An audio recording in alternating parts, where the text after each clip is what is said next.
Guillain-Barré syndrome. Let's take a look first at the big picture. Guillain-Barré syndrome is an autoimmune disease with the manifestation of progressive, fairly symmetric muscle weakness, accompanied by absent or depressed deep tendon reflexes. GBS is a heterogeneous condition with several variant forms. Most often, GBS presents as an acute, monophasic paralyzing illness provoked by a preceding infection. It typically progresses over a 2-week period before reaching its peak. By 4 weeks following the onset of symptoms, more than 90% of GBS patients had reached the disease's peak.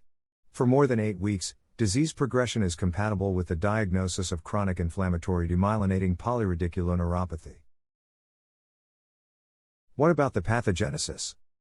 GBS results from an immune response to a preceding infection that cross-reacts with peripheral nerve components because of molecular mimicry.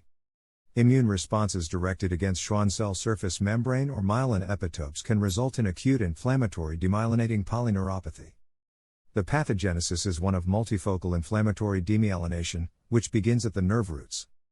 The earliest modifications are usually observed at Ranvier nodes. The process involves both cellular and humoral immune responses.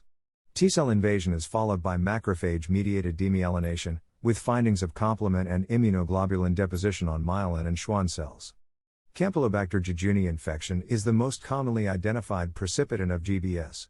Cytomegalovirus, Epstein-Barr virus, human immunodeficiency virus, and Zika virus have also been associated with GBS. There are 3 most common variants of GBS. Acute inflammatory demyelinating polyneuropathy or AIDP, the most common variant, up to 80% of cases. Second, acute motor axonal neuropathy or AMAN, only affect the axon of peripheral motor neuron. And lastly, acute motor sensory axonal neuropathy or AMSHN, affects the axon of peripheral motor and sensory nerve. Now we jump into diagnostic evaluation. The initial diagnosis of GBS is based upon the clinical presentation. The cardinal clinical features of GBS are progressive, mostly symmetric muscle weakness and absent or depressed deep tendon reflexes.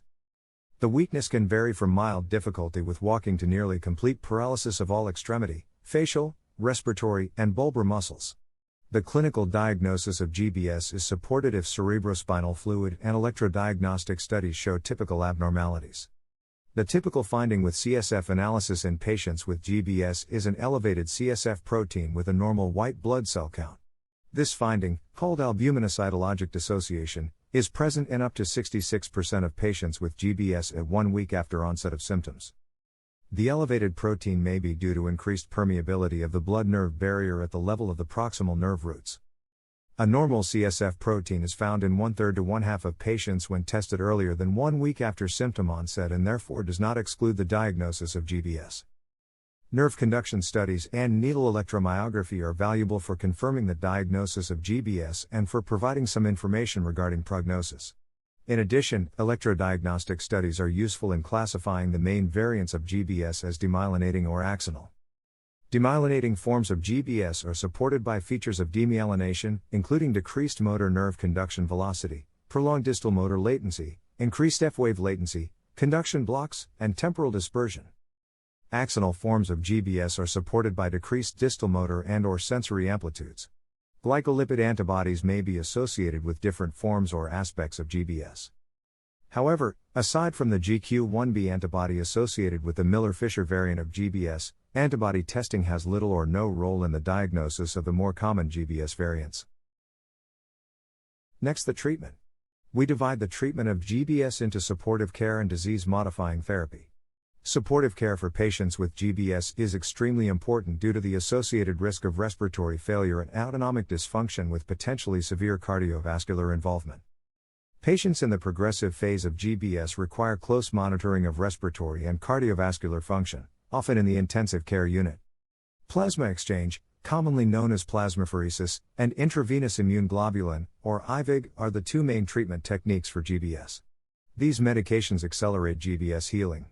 When patients are treated early, they recover faster. The positive benefits of plasma exchange and IVIG are thought to be similar, however combining the 2 treatments is not. The selection between plasma exchange and IVIG is determined by local availability as well as patient preference, risk factors, and contraindications.